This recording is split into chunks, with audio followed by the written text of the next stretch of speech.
We're recording. We're recording. Okay, well, let me get the microphone happening on our... Yeah, I was just going to come out and just check Oh, on this that is- because Oh, we need to be supervised with the it'd be helpful to... We're already is it running on the on right everything. setting? Right, we're happening on the recording side of it with the microphone. Now, I just want to explain that Yah has sung the Hawaiian wedding song. And... By popular demand. But, It well, was you who demanded it. Well, it was me that demanded, but... Well, yeah, there I was have- that Facebook poll where thousands of people voted. It was, what song do you want to sing? And that's the one that came out on top. Yes, but more than that, I've been saying for the longest time that Elvis has the voice of God, because they sound so very similar. Yah sounds like Elvis, and I've been saying, but Elvis has the voice of God. You're looking for trouble. So now, Hirad, our wonderful astrologer from the East, left me a message today, and he said, "Hey Ash, I just compared Brian and Elvis, and they have the same vocal cords, laugh out loud. It gets expressed differently and they grow up differently, but they both have the same voice from the start." He says, interesting fact. I say, have I not always said Elvis has the voice of God? And then I said, well, how did you do that? He says, yes, I just see the same position of stars representing voice and speech in their personal horoscope. They, of course, get expressed differently, but that's not the point. And then Hirad, who I've weaned him off, heavy metal, junk rock, all that dark Oh, he stuff. listened to hip-hop, I think. Oh, did he? Hip-hop. But it was all very depressing because he was having all kinds of things happening to Well, him. it's all designed that way. Yes, it is. So he says, I've been listening to Elvis recently. I love it. So this is amazing. This is why. And I was up cleaning the bathrooms this afternoon and I thought, this is it. Nobody's expecting a singing Messiah. And It made a good musical, wouldn't it? Yes, Sounded like a good musical. totally. But the Essene Revelation talks about a new song. Now, in the trap, the 1611 in the Revelation everybody's trapped in, the Jews have written in, the Pharisees have talked about the Song of Moses, and they've got everybody panicked. Well, I don't know the Song of Moses. And anyway. Like Moses didn't happen. It's all Moses did. Right, it's all bullshit. But there were Essene Revelation, because Jesus is and was and is an Essene, talks about a new song. So what's the new song? Well, it's anything that Elvis sang, because he was titled the King of Rock, but here we have the Christ who is the Rock and the King of Kings. So the new So he's the song's Rock Living King. in the Ghetto. So we're going to start each program now with a song. Just a couple of minutes. of Each Yah program singing. now? Each program, yes. I've got all those words It's over an there. executive decision, obviously, over there. Sound like it. And so people can start singing along with God, because Elvis had the voice of God, as I've been saying, and Hirad has proven it. Well, it's confirmed in the stars, that's It's it. That's confirmed, the ultimate absolutely. confirmation. So, Well, Can't totally. be argued with. No, it can't. Now, Joel, we've got this amazing PowerPoint. It's the subject of today's show. The rest of the world is talking about all the horror that's going on out there. Well, yeah, okay, people are starting to wake up. We're going to ignore it, right? And we're going to be That's singing it. the It's new all song. in your face to keep you down. Oh, it is, Keep totally, you very negative. totally. So the more people start looking for things to bring them out of the pit of slime, it is covered in this Essene Revelation. And this next, then they can tune in to God singing to them and wooing them with the new song, which is anything that Elvis sung. So, moving right along. Now, are you going to screen capture that to Well, upload? Well, yes, Yah's got it on here. I see. And It's already running over Look there. at the advanced technology. Totally, we've got our new laser pointer. We've just got Incredible. to. Can you stand over there and make sure it works? Yep. Because it's got to flip over. So I'll read the first PowerPoint. What killed the dinosaurs, and were there giants on the earth? Genesis 6:4. There were giants in the earth in those days, and also after that, when the sons of God came in unto the daughters of men, and they bare children to them. The same became mighty men which were of old, men of renown. And God saw that the wickedness of man was great in the earth, and that every imagination of the thoughts of his heart was only evil continually. Well, this is good. We've got out of the song. No, it's already played. You've sung. We recorded it earlier. Yes. Oh, right. Yes, and I just started. Okie-dokie. So they're going to hear So it. this live thing we're doing now, that I'm picking up on both cameras here, is not going to have a song on it. No, it's not. So we'll have to remedy that. We'll have to. Well, I can audio. splice it at the front. Easy. Exactly. See, Joel. Now, have you clicked your thing yet? Not yet, no, because she hasn't changed. I have. okay. I have. Look, you haven't kept Yep. up. Okay. It's working. So it's working. I'd like to say, though, before we go too much further, that the people before the flood were very big. And we'll get to some skeletons they found in 1950, I think it was, in Turkey. And they're not really like the West, which is totally dominated by the stupidity of what the Jews are trying to say, that the big people and giants didn't exist. Well, they did. So this is a giant here, the femur they found of a man of about 15 to 16 feet. And that's that place I was talking about in Turkey with the big carvings of like big... Yeah. They're like Yes. big people. Yeah. Absolutely. Well, that slide's about 40 slides away, so let's work our way through there, okay? Okay, still continuing, quoting, "And it repented the Lord that he had made man on the earth, and it grieved him at his heart. And the Lord said, I will destroy man whom I have created from the face of the earth, both man and beast, and the creeping thing, and the fowls of the air, for it repenteth me that I have made them. But Noah found grace in the eyes of the Lord." End quote. Now here we're moving right along to Mars. It's all about Mars. The flood of Noah is all about Mars. So Mars is 4,216 miles wide. 4216 in Greek. This is the Greek James Strong's Concordance. Of the King James Of the King James Bible. It's The Lucifer Bible. Yeah, it's the 1830 edition, James Strong's Concordance. So in Greek, it means is carried away of the flood. So everything is revealed in the book within the book, which is the Concordance. When Mars bumped into the Earth, the rotations aligned. This is rotation of the Earth and Mars.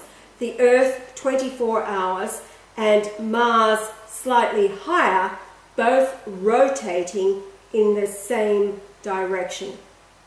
Now, Greenland was ejected out of the area of the North when Mars collided. On Greenland, there are 8 mountains over 7,000 feet high, 100 mountains in total. Now, looking at the PowerPoint, we've got this globe showing the direction of the rotation, and then the line of direction down through the center of Greenland, and you can see that it matches the rotation. And here's a graphic of Mars bumping into the north of the Earth and Greenland being splattered out. Now, notice how Greenland is identical to the ejected material from an asteroid impact. This is why we know the direction Mars approached the Earth as it collided. For those of you listening to the radio, this is all at the YouTube site. The PowerPoint is at the YouTube site. There are 100 mountains listed on the internet. The following are 8, each over 7,000 feet.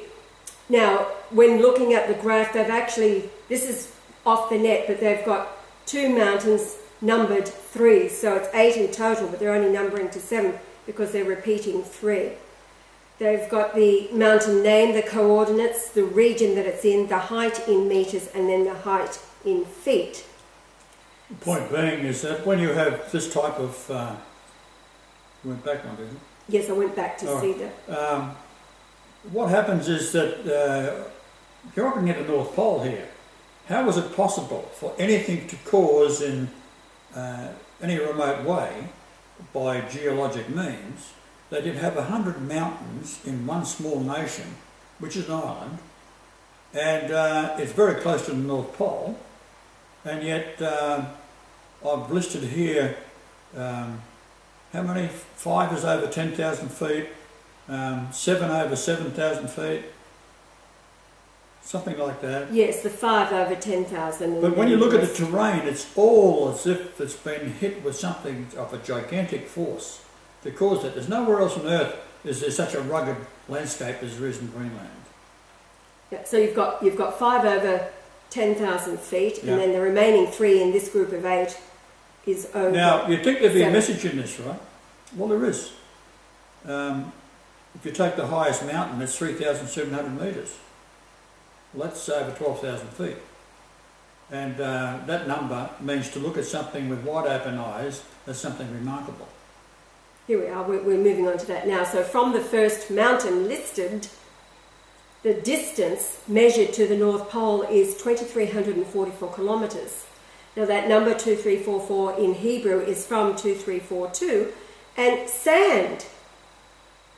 The height of the mountain is 3,700 metres. 3,700 is to gaze with wide open eyes as at something remarkable.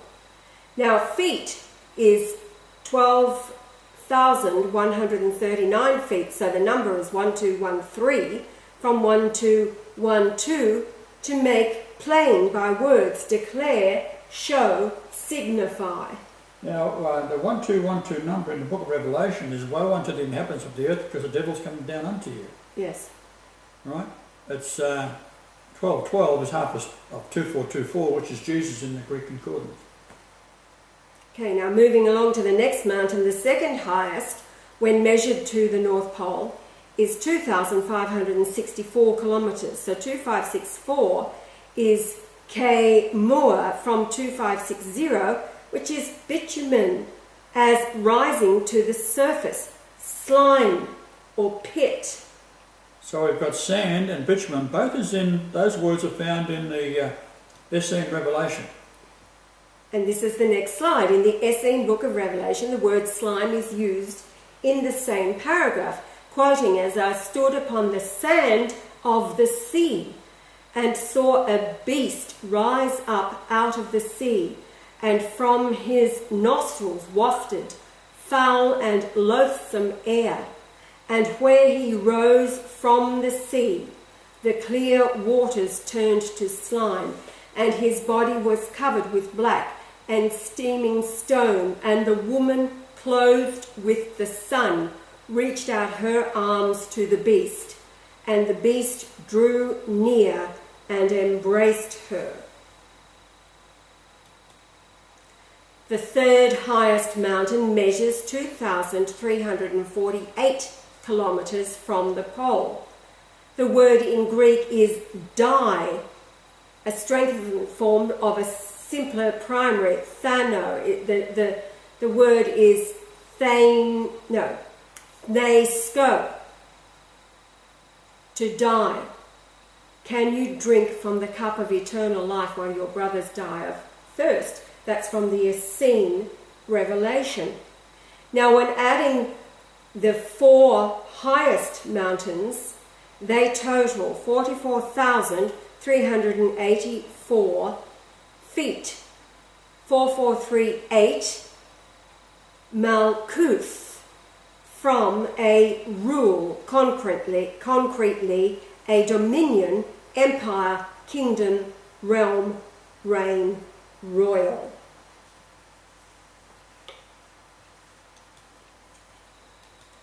Now the fifth mountain listed measures 1880 kilometres from the North Pole. So it's the one that is closest to the North Pole. And in Greek it is come up, still from the Essene Revelation. And then I looked, and behold, a door was opened in heaven, and a voice which sounded from all sides like a trumpet spoke to me, "Come up here, and I will show you the things which must be hereafter." Now the seventh mountain measures 2323 kilometres from the North Pole, from 2324, which means to wait upon menially. to adore God, or specially to relieve of disease, cure, heal, worship. Quoting from the Essene revelation, and the angel cried out, fear God and give glory to him, for the hour of his judgment has come, and worship him that made heaven and earth, and the sea, and the fountains of waters. Now the 2-3 number in inches is the distance from sea level to the base of the Great Pyramid. Now the sixth mountain is a man. The most important, and this being its height in meters, the most important king was a man who had been betrayed by his watchers, becoming King of Scotland at the age of less than 2 years, educated by Freemason scholars. At the age of 21, he begged Queen Elizabeth to save his mother Mary, Queen of Scots, but to no avail. His shattered heart eventually was given the opportunity to get even. The 17th Earl of Oxley convinced Elizabeth to name James as her heir to the throne. So this was James VI of Scotland to become James I of England. So the number 2385, the height of the mountain, in Greek is James. Now, the number 2385 in meters is 7825 in feet. In the Hebrew dictionary is from 7812, and that means to depress or prostrate in homage to royalty or God. Now, James, he was, for the first king that was anointed king upon the rock of the scone, or the stone of destiny. Did you change slides then? No, but I will. Okay. All right. Now, what's interesting is that the stone was stolen by Edward I in 1296 when the competition for the throne was around. And what had happened is the first son of my ancestor, King Windelline of Scotland, was Alexander II. And his son took over from him when he died, Alexander III. But he died without having any children. So then they called upon all the royals to put their credentials forward to see who was going to become the King of Scotland. Patrick Golightly was one of the 13 competitors. And because he didn't have support of anybody, especially the Knights Templars who were cutthroats, these are the forerunners of Freemasonry, he withdrew. And he remained, and the descendants of the Golightly line remained away from the throne from that point onwards until my mother was born. So the time between James becoming King of Scotland and my rebirth date is 376.4 years. 3764 Aramaic is throne, and 376 is Ish, man of high degree. Now, what's interesting is they had the numbers all lined up for him as well. He was 400 days old when he became King of Scotland. Now, that wasn't a number that they just drew out of the air. It is a significant number. So, 400, for example, the moon is 400 times smaller than the sun in width, and it's also 400 times closer to the earth than the sun is.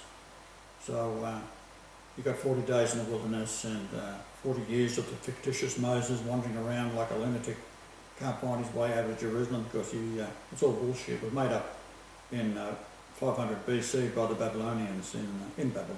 Which is what we see later. All churches today are Pharisee. What we see later in this. And you've got Pharisees are talking about the Essene Jesus. Hello. Now the sixth mountain height at 2385 meters, and so this must be in the Hebrew. Ziz is to glare, flash of lightning, bright cloud, and lightning. And then in feet 7825, this is Hebrew, is destruction, and the word is pit shekith. Pit, destruction, and pit. Now, both of these words are also found in the Essene Revelation. Okay.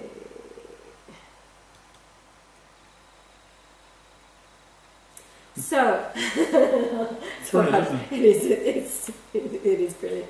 Now, I have to ask you scholars out there, why haven't you found this? Because you ain't me. Like, hello? You're all Pharisees, bloody idiots. So in feet, the first 5 mountains total 54,719. When you subtract the height of Mount Kosciuszko, which is the highest mountain in Australia, at a mere 7,309 feet, it leaves 47,410. So 4741 in Greek is sterizo, to turn resolutely in a certain direction or establish a fix or steadfastly set. Now, this entire PowerPoint is about the collision with Mars and the rotation of the Earth and how gravity is affected, what it's all about. And what happened was, of course, Greenland was ejected out, and then with the impact of Mars, and then it's set in a certain position. Now, it's very important what position it's set in, because as a creator, I don't leave anything to chance. So what we're going to see shortly is quite, although this is remarkable, what we're going to see is going to be even more remarkable than that. So, and this is what the Mars impact did. It slowed the inner mantle. So this is the inner mantle of the Earth as it's rotating fairly fast. Mars collides and it slows that rotation. So then increasing the Earth gravity. Okay, now let me explain that. If you take something like a piece of steel and you have a magnetic field, and the north is facing it, it'll pull it towards it. But then if you turn it around and have the south, if it was another magnet, it'll push it away. So when you rotate the magnet very fast and there's another north-south magnet, which is called the surface of the Earth, it's going to pull it and push it, pull it and push it. So the faster it spins on the inside of the Earth itself, then the less gravity.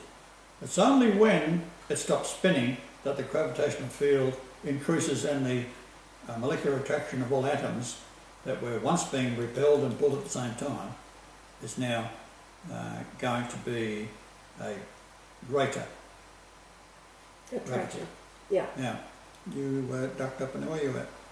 There we go. Okay. Now, on the screen we're seeing that the white line is through Greenwich 0 line to the North Pole. So this is this is where time is set through Greenwich Mean Time. So it's that line through to the North Pole where Mars bumped into the Earth. And on the screen is the pyramid, which was built before the flood. And for those listening to the radio, the face angle of the pyramid, when you draw a line up to where the line goes through Greenwich, it's perfection. In other words, the Greenwich, the line through the longest points of Earth or land mass of Greenland, you draw a line from the longest point south and the longest point north. Okay? And then when you run a line up through Greenwich, north-south, the line through Greenland is off on an angle. So the whole area of that island continent is off on an angle. And that angle is the same as the face angle of the Great Pyramid, which is 51 degrees, 51 minutes, 14.3 seconds, which is the pi angle, which is how you determine the distance around the Earth. Now, I had other information in here, but I didn't think it was suitable for a radio broadcast, and that was the how to work out the volume of the spheres, and I did all those comparisons, because originally the Earth was 25,000 miles around. So when the Mars bumped into it, it punched out the volume of the Moon out through Antarctica. What I didn't also put in there, which I'll do in another upload, is the average height of all the mountains, which we do the same thing they've done here with Greenland, of Antarctica. And it does the same thing. So the impact blast and a blast of the moon out through Antarctica forms a ring of mountains in Antarctica, where this debris of the moon's inner core, which came from the Earth itself, and it blasted out into the space. Now, you'll also find that the size of the moon is equal to the iron lump that's in the centre of the Earth itself. Now, on this diagram, the highest of the 100 mountains on Greenland are down on the southeast coast of Greenland. So, what we're saying there for the listening audience is that when this Greenland was bumped out, along the most southerly side, the longest southerly side towards facing England, all these mountains have been pushed up right on the coast. So, you could be sailing along on a boat and you can see the highest mountains from the boat. Right? So if you're sailing up from England, straight up you would see the highest mountains from the boat. Now, what's interesting is that we watched that movie the other night, didn't we, which was about the guy ended up in Greenland.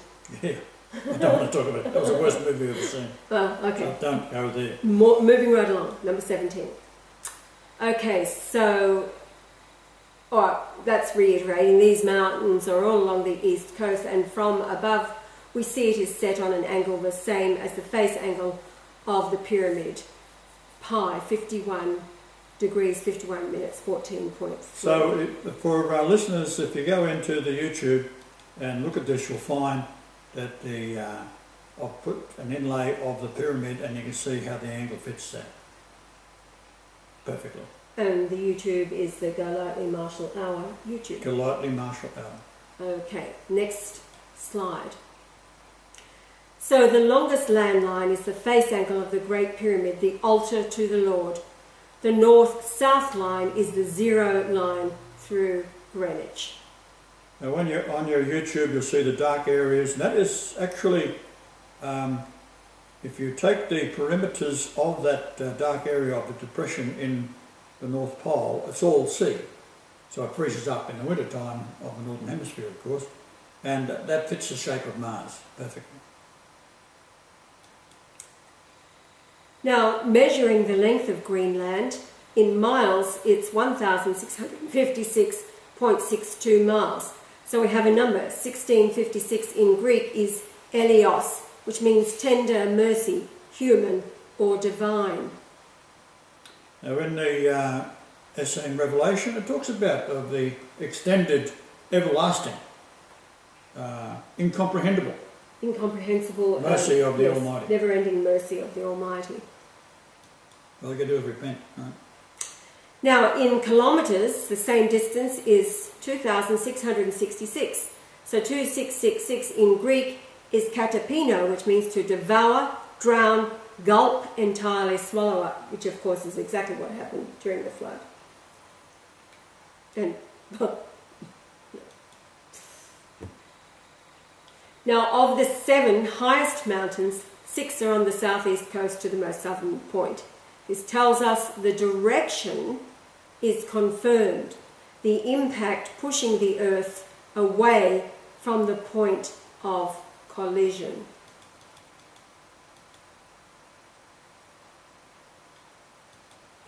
Now moving down to the Great Pyramid, the Giza, we were there for 10 weeks last year, September, October, November 2013. The Sphinx was originally the rejected capstone, fine granite, reshaped into the present form. Its body was carved down into the hill. Then when the flood came, the rushing water badly weathered the body shape. The stupid Egyptians started covering it with bricks. When we was in Egypt, I was totally blown away by the average Egyptian. They're so stupid. They completely blew me away. They constantly go on about Allah. They, although Jesus and Mary is mentioned in the Quran, but Jesus didn't die on a cross, did he? And Jesus wasn't this, and Jesus wasn't that. It is fantastic that these people are that stupid. They really are. I don't even want to talk on again. I don't even mention the Quran to me. What a load of crap that is. Unbelievable. So what happened was the capstone, of course, was brought to the pyramid, and the idea being is that mankind reduces the significance of the pyramid by taking the layout on corner sockets with fine chisel line, 36524.24. Now, that's the solar year times 100. Okay, there's also the age 365 years, which would be 365.2424 of Enoch. And Enoch is the patriarch that brought the Essenes religion to his sons, which one of them was Methuselah, and then the grandson was Lamech. And he lived 777 years, and he's the father of Noah.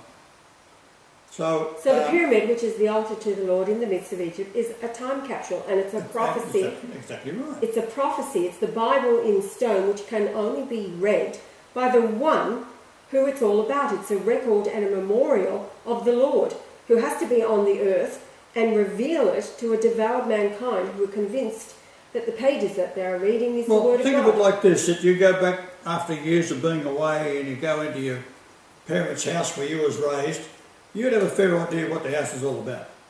But the guy across the street will know nothing about it. But he thinks he does. And that's what we have with the Egyptians and all the scholars that go there. They're all totally consumed with the King James Bible, if they've got any religion at all. And they're just plain wrong. They're stupid. They have no idea.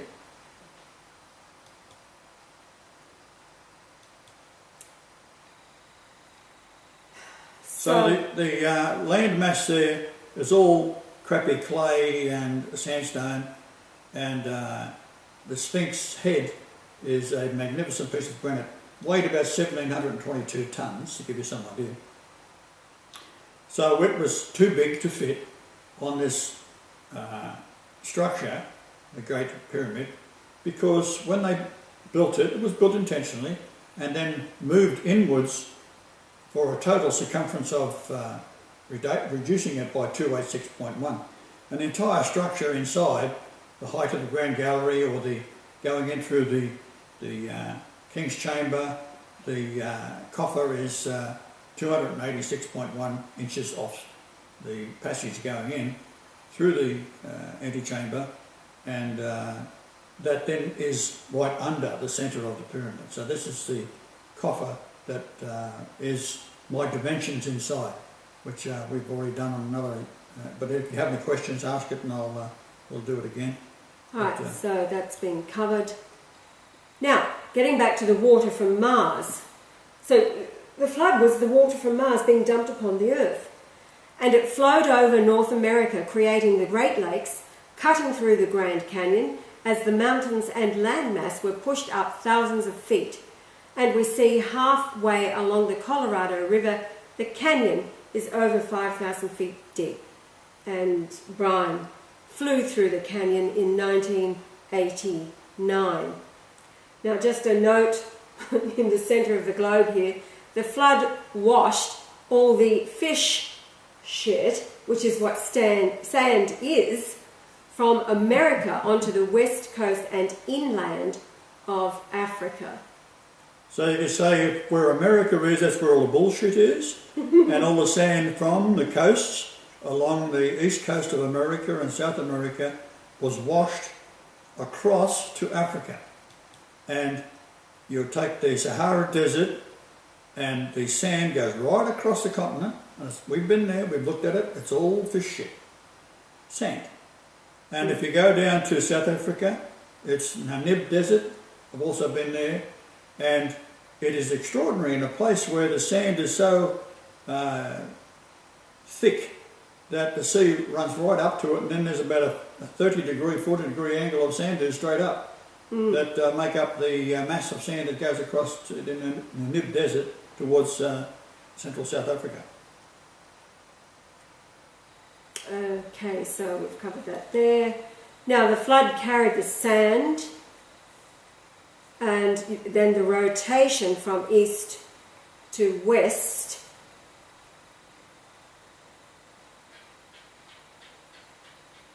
Yeah, just looking at a diagram again.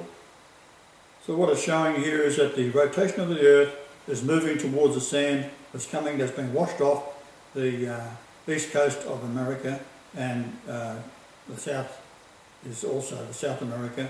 All the sand has been washed away and it's been deposited onto the Namib Desert and also across the main area of Africa. That's the north part right up to the Mediterranean. So if you're listening on a radio, you really have to go into the YouTubes and look at this. There's the Namib again.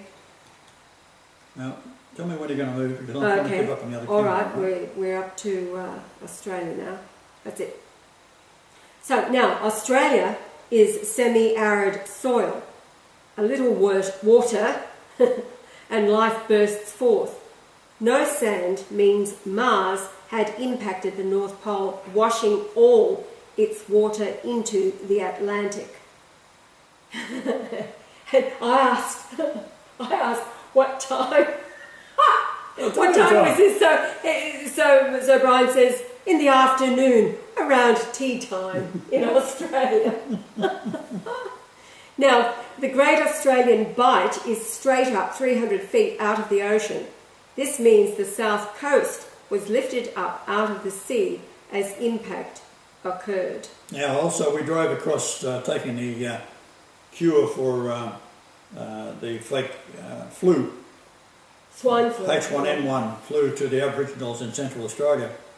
And of course we ran into the CIA, ASIO, Australian representatives, and we just pulled them apart because they were making things up as they went along.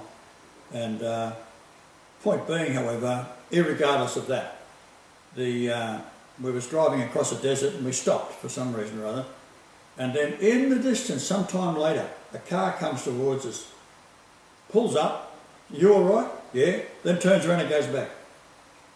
So how would they aware where we was unless they was bucking the car and bucking our phones and everything else? So there's a very famous politician here who said in the Parliament the other day that he believed his phone and emails was bugged. Well, the Prime Minister is a complete and utter moron, a Jesuit.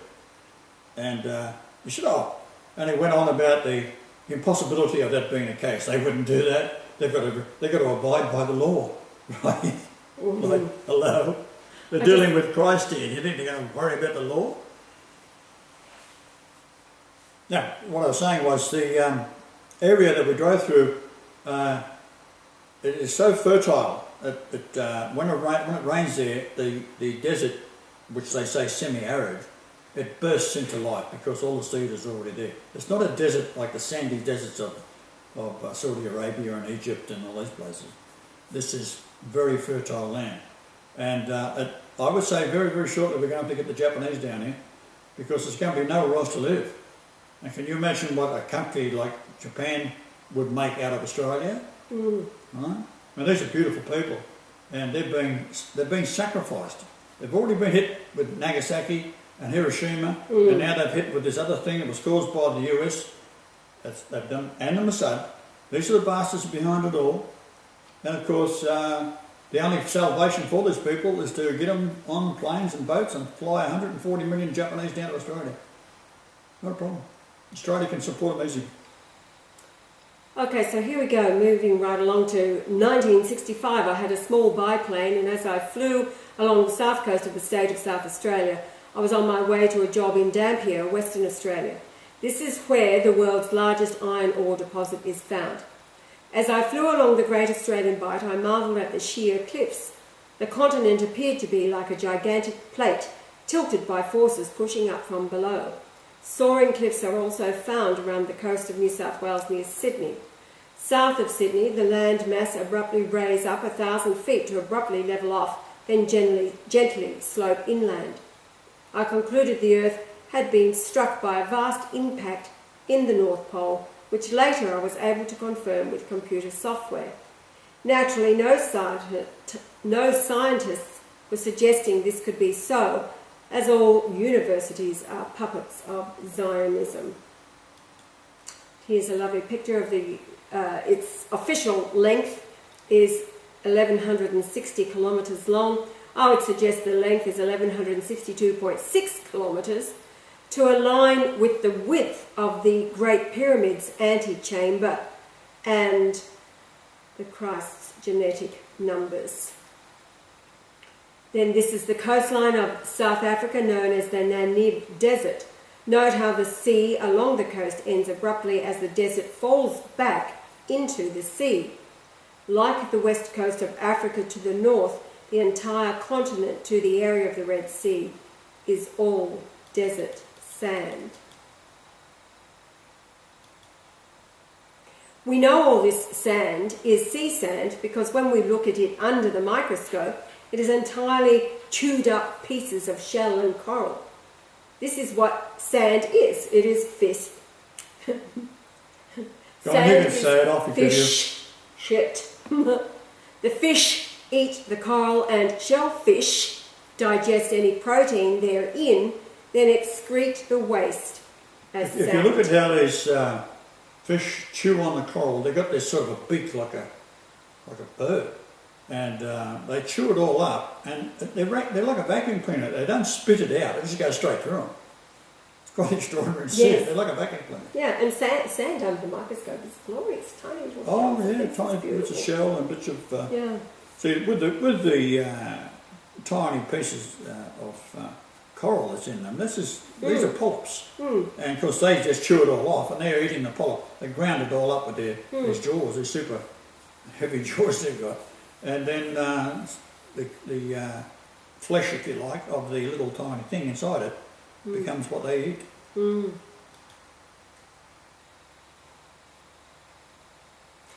Now, just repeating, and it repented the Lord that he had made man on the earth, and it grieved him at his heart. And the Lord said, I will destroy man whom I have created from the face of the earth, both man and beast, and the creeping thing, and the fowls of the air, for it repenteth me that I have made them. But Noah found grace in the eyes of the Lord. Now the dinosaurs existed at the same time up until the flood.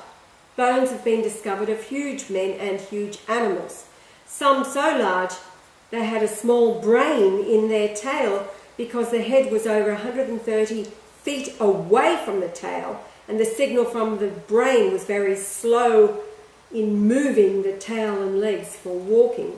Generally speaking, the brain in a human being, when you send a signal down to your legs or something like that, or you feel pain or movement or something, it's 300 miles an hour. That's better. So can you imagine something that is 40 or 50 times larger in length than a human being, then it's going to be very, very slow. So when the front legs move, they want to move the back legs, so the signal has to be a straight line to get the legs to move, to make the brain operate. Now these animals were so large, they would have been almost as heavy as a whale. Well, some were heavier than Oh yeah, that's what yeah. Now how is it possible that an animal weighing 100 tons plus yet walked on all fours eating the leaves off trees 50 feet above the ground? Trees have been found in an upright position passing through several layers of sediment. Scientists declare to be millions of years apart. These layers are huge, often several hundreds of feet high. Now today the largest animal is the blue whale, around 100 feet long and 100 tons or plus. In 1950, workmen building a road discovered a cave full of bones. And the next slide is a photograph seen where a worker is with a femur bone of a human, the height of the full skeleton approximately 16 feet or just under 5 metres. And then to the right is an excavation in India. And the point here is that if this was in the West, the bones would be hidden. It's part of the protocols of Zion to control all archaeological digs. So this photograph, wow, look how big that is. That guy standing there is probably 5'10", maybe. Yeah. So it's a 6 foot man, and just up to the hip is another 4 feet. That makes it 10 feet to the hip. Yes. So the man could very likely have been anything up to 16, 17, 18 feet tall. Now, quoting from It's the Bible. the Bible again, for only Og, king of Bashan, remained of the remnant of giants. Behold, his bedstead was a bedstead of iron. Is it not in Rabbath of the children of Ammon? 9 cubits was the length thereof, and 4 cubits the breadth of it. So, what's the length of my arm there from that point to that point is a cubit. After the cubit of a So man. from your elbow to the tip of your fingers, All right. about 21 inches. Okay, so approximately 15 feet by 6.5 feet. That was Goliath. No, we're going to read about Goliath now from 2 Samuel 21:20. I'd like to pose a question before we go to Goliath. David, D-A-V-I-D in English gematria, if you multiply the letters together, so that's a D times A, so that's 4 times 1, so it's 4. Then you got V, 21, then you got I, 9, and you got D, 4 again. You multiply those all together, it gives you 3168. Now, he selected 5 river stones and put it in his sheepskin pouch. Why, question for you, why did he have 5 river stones when he's going out to meet Goliath? Anyone know? Be honest. He had 4 brothers.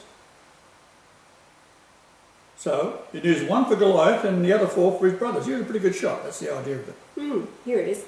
And there was again a battle in Gob with the Philistines, where Elhanan, the son of Jerogim, a Bethlehemite, slew the brother of Goliath, the Gittite, the staff of whose spear was like a weaver's beam. And there was yet a battle in Gath, where was a man of great stature that had on every hand 6 fingers, and on every foot 6 toes, 24 in number, and he also was born to the giant. Why 6 fingers on each hand and 6 toes on each foot?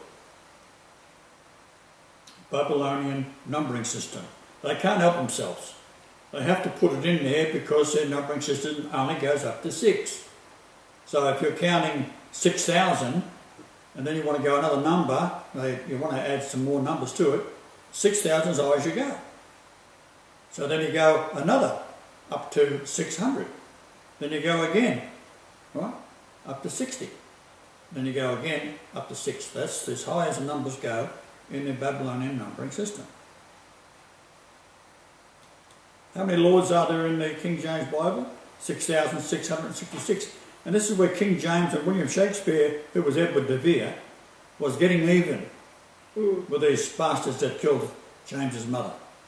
And also William Shakespeare had to use, or Edward de Vere, the 17th Earl of Oxley, had to use a pen name because if he didn't, the Puritans would basically persecute you. You wasn't allowed to dance or smile or Sing. Hello. Everybody. Okay. So the Babylonian number system, the number 6 is the fingers of the hand. So counting, they would have the number 6 represented by the right hand and 6 on the left hand and so on. So Solomon, now moving right along here to Solomon. I think you're moving faster than I am on the camera right now. Is that the same as the one you got on the screen now? Looks like it. Well, I had to catch up. Did you? So is this saying on the camera, let's get this right here, is that saying the same as that? So Solomon received 666 talents? That's a Babylonian number again. Gosh almighty. Wait on, let me click forward. You click to the next one, and if it's got red, okay, then we're on the same page. Go back. Shall I go back one? Go back one. That's it. Okay. So Solomon received 666 talents of gold per annum from his Moabite and Ammonite wives, descended from the incestuous daughters of Lot as they fled Sodom. Apparently the story states they got him drunk and while he slept had sex with him. Hello! Incest. Solomon's temple was built with the help of demons he could summon to aid him. The money from his wives paid for the workers supplying materials, etc. once we see the connection to Sodom, rather Solomon that should be, who is Sodom, and his wives, practices from Sodom genetically. So, yeah, we're talking, once we see the connection to Solomon and his wives, the practices from Sodom. Now, the unfortunate part about America and the United States and Australia to a lesser extent, you take America, it is descended from the 10 tribes of Europe, which are the 10 tribes that was dispersed by the Assyrians, which is what is causing the battle against Syria today. Yes. They are trying to destroy Syria because it was the Assyrian king, same area, that was responsible for defeating the 10 tribes of the north in 722 BC, and he didn't kill them, he sent them packing. So for many, many years the idea was that no, they couldn't have gone there, blah, blah, blah, too far away. They went somewhere, so where do they go? Well, the shipping trade going back and forwards from Europe and England was pretty extensive in those days. This is where they got all their iron and their tin and copper from. It came from England and places like that. Some out of France, but primarily out of England. So the tin mines of England and Cornwall go back to 2500 BC. Right? Ask anyone who lives in Cornwall, they have no problem that Joseph of Arimathea was a tin man. The family of Jesus, myself, came from there, Cornwall. And from there, grandmother Anna and her husband, Joachim, came from Ireland. Why? Because the Irish line of kings goes back to Zedekiah 586 BC, 583 BC. Now, we have about 7 minutes before our hour is up, so we'll... Well, you rip on real quick and I'll see if I can keep up there. Once we see the connection to Solomon and his wives and the practices from Sodom genetically, then we see he also built altars to their gods, which included sacrificing children. And then the reference is 1 Kings 10:14. And that's what they do today. That's why all the kids go missing every year. Exactly. They sacrifice children. They're still doing it. 2 Chronicles 9:13 and the Revelation 13:18. Now, so those 3 verses that I just told you, we're going now to the New International, or the version of the Bible. This is the NIV, a revisionist that is owned by Rupert Murdoch. The weight of gold that Solomon received yearly was 666 talents, not including the revenues from merchants and traders and from all the Arabian kings and the governors of the land. Now, what is important here in the NIV, that it has the numerals 666. In the King James Version, it's the words 666. It's the words. 3 score and 6. 600, 3 score and 6. Yeah. But it's the words, and they have a value in gematria. So by putting it as the numeral 666, it removes that value, gematria, from... Because it's not spelt, it's just a number. That's right. So the 3 verses have an English gematria, so we're talking about the NIV. So the value is 2413. Now, 2413 is sacred, holy. So what's going on here? They're trying to make out the NIV is holy. Now, this is the NIV is owned by Rupert Murdoch, a Jew. He controls the world's press. If you note, he was the dude that caused the media to send the beaming of Francis on the 27th of April all around the globe. He is all part of the Jew world order.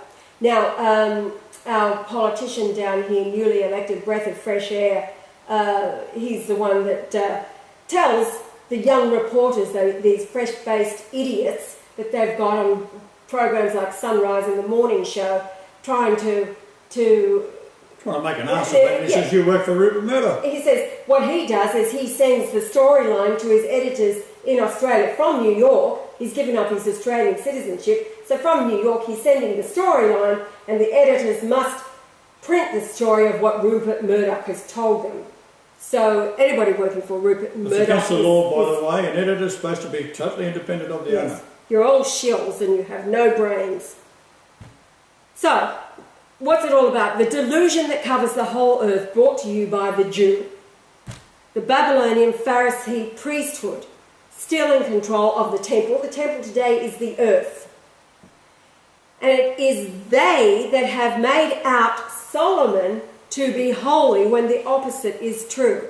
They have done this because they know how to use gematria and the Babylonian numbering system and have built into their script lies to keep you ensnared within the pages of a book that is satanic, and we are talking about the Bible. By changing the words from the original King James Version, this is the 1611, to numbers, they are then not counted within the gematria, and so the trap, because the original 1611 KJV is the gallows that they are hung upon as the Christ reveals and exposes them. So the words of the book that everybody is following along saying this is going to happen, that is going to happen, that is not what is holy. What is holy about the King James 1611 Bible are the numbers of the chapters, the verses, and the gematria of the words. It's the book within the book, and the James Strong's Concordance of 1830 that exposes the code that only the Christ can reveal to a devout mankind is the book that Daniel saw within the book that cannot be opened until the time of the end, when the Christ is back, whose right it is to rule and reign, who is the key to the house of David, the King of Kings and Lord of Lords, and he has to reveal it all to you because he is the one with the tools. In this age of technology, computers, computer software, programs, and then finally the internet, so that his voice was heard. Well, I've decided that we can... This will be show number 9. Wait on, I'm seeing how long. No, we've got to finish right now. Well, keep going because I'm recording on the other computers. Yeah. Well, we'll start it again. This can stop. We'll start it again and we'll keep going, but this will be from tomorrow's show. The day after, show number 9. We're running out of time. Eat it, Graham. Yeah, all right. I'll stop both cameras. Yes, stop both cameras. And start again. Oh, 58:30.